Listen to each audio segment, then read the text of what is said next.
والسلام على رسول الله وعلى آله وصحبه وسلم تسليما كثيرا.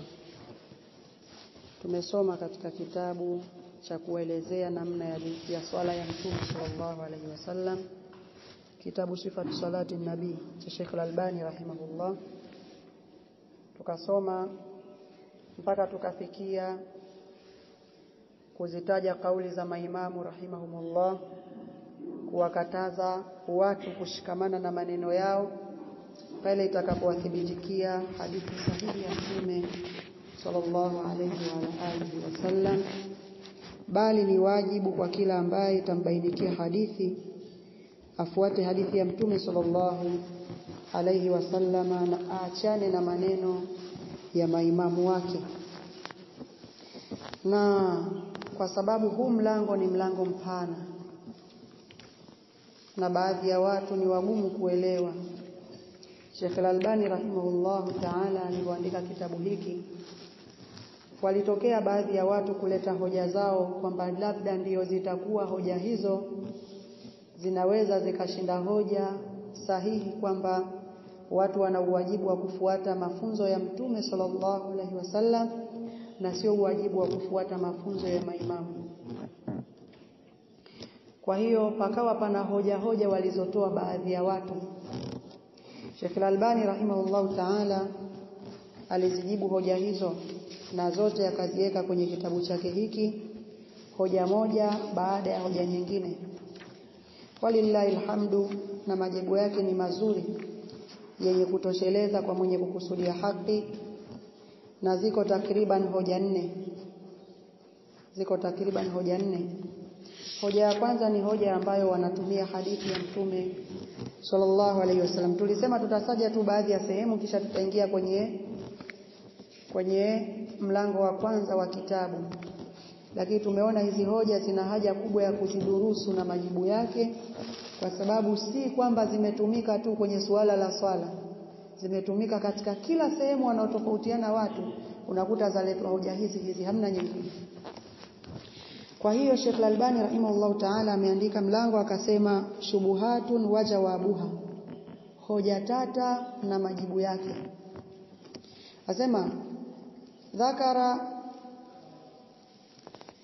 Asema la shakka fi dhukira ma kuntu katabtuhu منذ 10 سنوات في مقدمة هذا الكتاب وقد ظهر لنا ذكر ما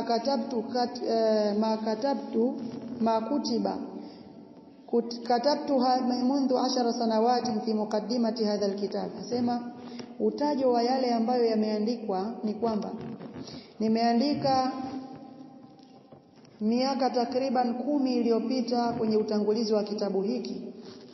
Waqad dhahara lana fi hadhihi alburha, imetudhihirikia sisi katika kipindi hiki annahu kana laha ta'thirun tayyib, kwamba yale yaliyoandikwa, ule utangulizi wetu ulikuwa na athari nzuri fi sufufi shababi almu'mini, katika safu za vijana waumini, lirshadihim ila wujubi al'audati fi dinihim, kwa kuwaongoza wao katika uwajibu wa kurejea kwenye dini yao, wa ibadatihim na ibada zao, ila al-manba'i safi min al-islam, kurudi katika chemchemu safi ya Uislamu, ambayo chemchemu hiyo al-kitabu al-Qur'ani was-sunna, na hadithi sahihi za Mtume. Anasema faqad izdada fihim walhamdulillahi al-amiluna bis-sunnati walmuttabi'una biha, kwa hakika wameongezeka katika upande wa vijana, walillahi alhamdu, vijana wenye kufanyia kazi hadithi sahihi za Mtume sallallahu alaihi wasallam na kuzifuata. Hata saru ma'rufina bidhalika, mpaka wakawa wanajulikana kwa hilo. Ghaira anni lamastu min ba'dihim tawaqqufan 'anil indifa'i ila al'amali biha, isipokuwa mimi nimehisi na nimeona kwa baadhi yao kwamba wamesimama kufanyia kazi baadhi ya hadithi sahihi za Mtume. La shakkan fi wujubi dhalika, sio kwa sababu wanashaka na kwamba unatakikana kufanyia kazi hadithi ya Mtume, hawana shaka na hilo, hawana shaka na uwajibu wa kufanya hivyo, baada ma sabaqna min al-ayati wal akhbari anil a'immati fil amri birruju'i ilaiha, baada ya yale ambayo tumeyatanguliza katika aya na habari mbalimbali kutoka kwa maimamu kwenye amri ya uwajibu wa kurejea kwenye hadithi sahihi za mtume. Lakini kilichofanya baadhi ya vijana wasifanyie kazi baadhi ya hadithi, lishubuhatin yasma'unaha min ba'd al-mashayikh al-muqallidin, ni kwa sababu ya hoja tata wanazozisikia kwa baadhi ya mashehe wenye kufuata madhehebu bila dalili. Lidha, kwa ajili hiyo, raaitu an ata'arrada li dhikriha warraddi 'alayha, nimependelea mimi nizingie kuzitaja hizo hoja zinazosemwa na majibu juu yake. La'alla dhalika al-ba'd yandafi'u ba'da dhalika ila al-'amali bisunnati ma'a al-'amilina biha, huenda hao baadhi walioacha kusifanyia kazi hizi sunna watapata msukumo wa kuzifanyia sunna pamoja na wale wenye kufanyia kazi, fayakunu min al-firqati an-najiyati biidhnillah ta'ala, na kwa ajili hiyo insha Allah wawe ni katika kile kikundi kitakachookoka na adhabu ya Allah apendapo Allah jalla wa ala. Hoja ya kwanza, qala ba'dhum, baadhi yao wamesema, la shakka anna ar-rujua ila hadi nabiyina sallallahu alayhi wasallam fi shu'uni dinina amrun wajib, hapana shaka kwamba kurejea katika muongozo wa mtume wetu Muhammad sallallahu alayhi wasallam kwenye mambo yote ya dini yetu ni jambo la wajibu. Hapana shaka kwamba kurejea kwenye muongozo wa mtume Muhammad sallallahu alayhi wasallam kwenye mambo yote ya dini yetu ni jambo la wajibu. La siyama fi makana minha ibadatan mahdha, hasa katika yale mambo ambayo ni ibada tu, la majala lirai walijtihadi fiha, hapana nafasi ya rai ya mtu na jitihada katika hizo ibada marejeo yake ni dalili za kisheria. Hapakubaliki rai ya mtu kwamba mimi naona, sisi tuaona. Ibada mahala pake ni maandiko, liannaha tawqifia, kwa sababu ibada ni jambo ambalo limezuiwa kisheria mpaka ipatikane dalili ya kulifanya. Kaswalati mathalan, kama vile kuswali, huwezi ukaswali tu mpaka upate dalili kwamba uswali. Huwezi ukabuni tu ibada zako ukafanya hapo katarajia thawabu, la. Kwa mfano al-Imamu Ahmad rahimahullah alimuona mtu akiswali baada ya jua kuchomoza akaswali zaidi ya rakaa 2. Anaswali, anamaliza kutoa salamu, anasimama tena anaswali, anatoa salamu. Imamu akamuita yule bwana alipomaliza, njoo, kwa nini unaswali hivi? Akasema si khairi kufanya ibada? Kaambia hapana, lakini Rasulullah hakuzidisha rakaa 2 muda huu. Hizo rakaa za ishraq hazikuzidi 2. Asema, ya Imam, ayuadhibuni Allah, hivi Allah ataniadhibu mimi ala sala kwa sababu tu nimeswali? Allah ataniadhibu kwa kuwa nimeswali? Ngambia la, walaki yuadhibuka bimukhalafatika sunnati nabi sallallahu alaihi wasallam, atakuadhibu kwa sababu umekwenda kinyume na mafunzo ya mtume, sio kwa sababu umeswali. Kuswali kwako hukui idadi hii ulioiswali sio aliyofundisha mtume. Kwa kama utaadhibiwa kwa kule kwenda kinyume na mtume, sio kwa sababu ya kuswali. Kwa hiyo haya maagizo kwa kila ambaye anafanya ibada hizo. Rasulullah katika mafunzo yake hakuna baadia baada ya salatul fajr, hakuna sunna ya baadia. Kwamba ukimaliza swala ya alfajiri unasimama sehemu unaswali rakaa nyingine. Hili jambo halipo kwenye mafunzo ya mtume. Sasa ukilifanya hutoadhibiwa kwa kuwa umelifanya, utaadhibiwa kwa kuwa umekwenda kinyume na mafunzo ya mtume sallallahu alaihi wasallam. Anaendelea kusema, walakinna la nakadu nasmu ahadan min almashayikh almuqallidina yamuru bidhalika, lakini sisi hatusikii yeyote katika mashehe wenye kufuata madhehebu wakiamrisha watu kufuata hadithi za mtume kuacha miongozo ya madhehebu. Bal najiduhum yuqirruna al-ikhtilaf, lakini sisi tunawakuta wanakubali kwamba kuna ikhtilafu. Wayazumuna annaha tawsi'atan 'ala al-umma, na wanadai kwamba uwepo wa tofauti baina ya madhehebu ni wasaa kwa umma. Yani ni wasaa kwa umma, mtu akitaka atafuata, akitaka ataacha. wayahtajuna ala dhalika bihadithin, na wanatolea hoja kwenye hilo kwa hadithi, talama karraruhu fi mithli hadhihi almunasaba radina bihi ala atba'i sunna. Mara nyingi sana wamekuwa ni wenye kukariri hadithi hii katika mnasaba kama huu, radina bihi ala atba'i sunna, hali ya kuwa wanawakosoa wale wafuasi wa sunna. Baadhi ya chapa zimeandika radina bihi ala ansari sunna, hali ya kuwa ni wenye kukosoa wale wenye kujizinusuru sunna za Mtume sallallahu alaihi wasallam.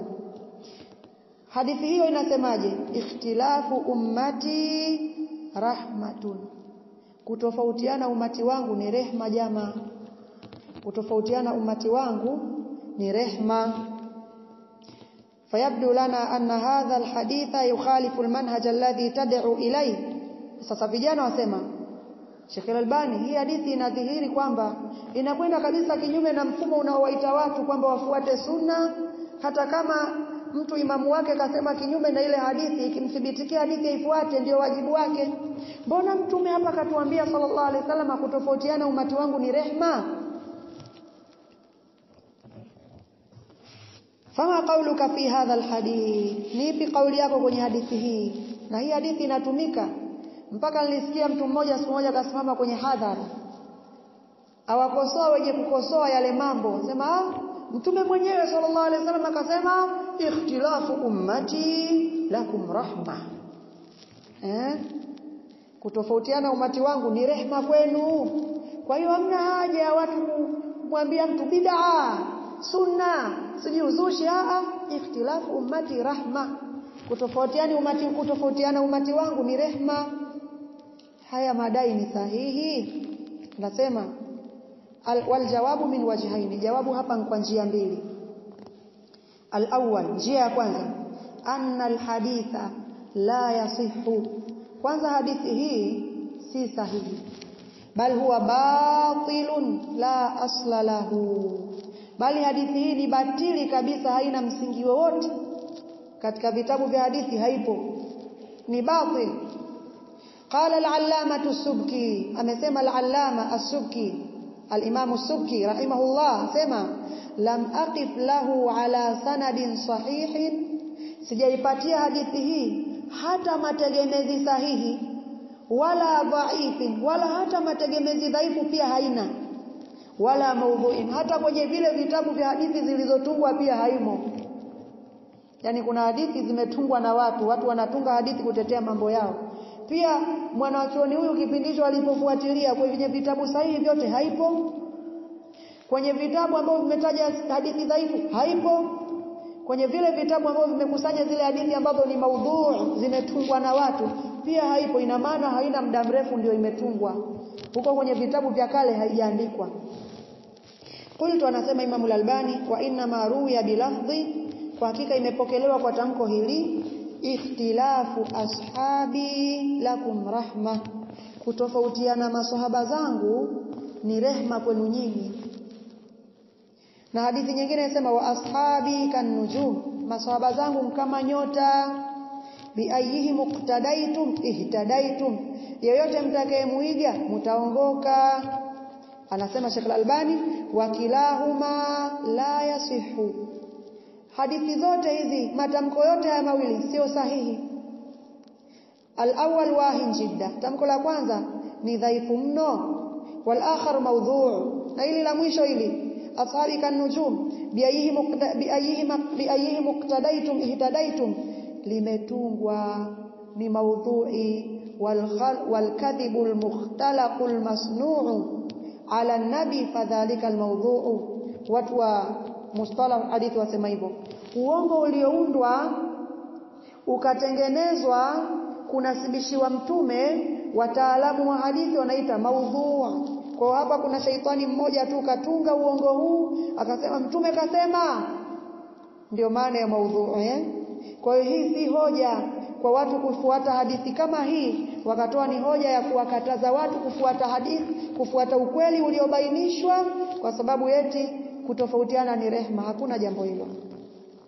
Asema waqad haqqaqtu alqawla fi dhalika kulli, nimehakiki, nimethibitisha kauli katika hili lote, katika haya matamko yote, fi silsilatil ahadithi dhaifati wal mawdhu'a, katika silsilatul ahadithi dhaifa wal mawdhu'a, kwenye kitabu hicho katika nambari ambayo asili yake ilikuwa ni kaseti hizi, silsilatul ahadithi al-dhaifati wal mawdhu'a, kwenye nambari 58, nambari 59 na hata nambari 61. Hiyo ni njia ya kwanza ya kubatilisha haya madai ya kutolea hoja kwa hadithi hii kwamba kutofautiana ni rehma. Sio rehma, kutofautiana ni adhabu. Njia ya pili, anna alhaditha ma dha'fihi mukhalifun lilqur'ani alkarim.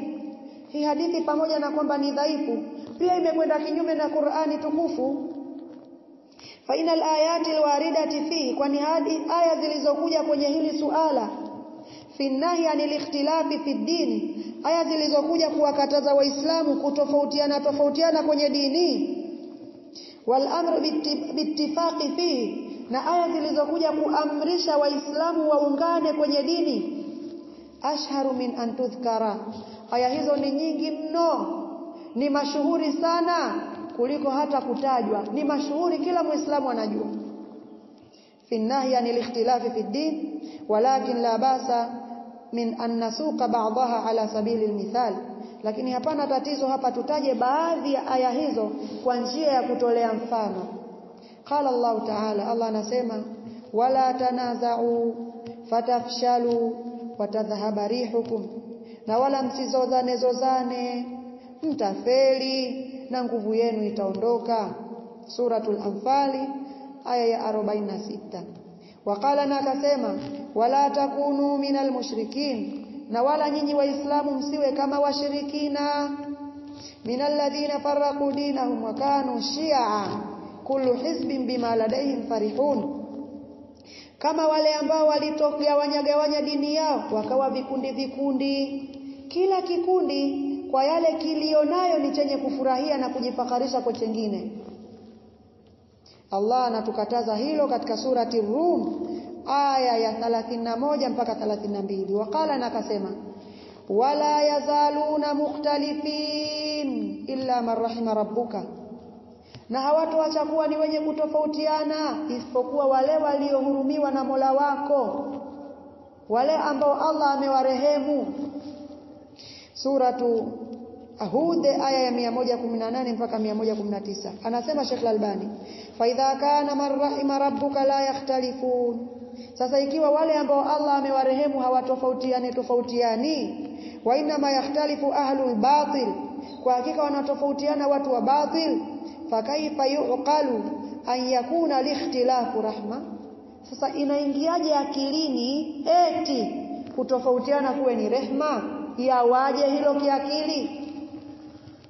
Fathabata anna hadha alhaditha la yasihu sanadan wala matna, sasa imethibiti kwamba hadithi hii haikusihi, sio sahihi kwa sanadi, yani yale mategemezi yake, silsilatul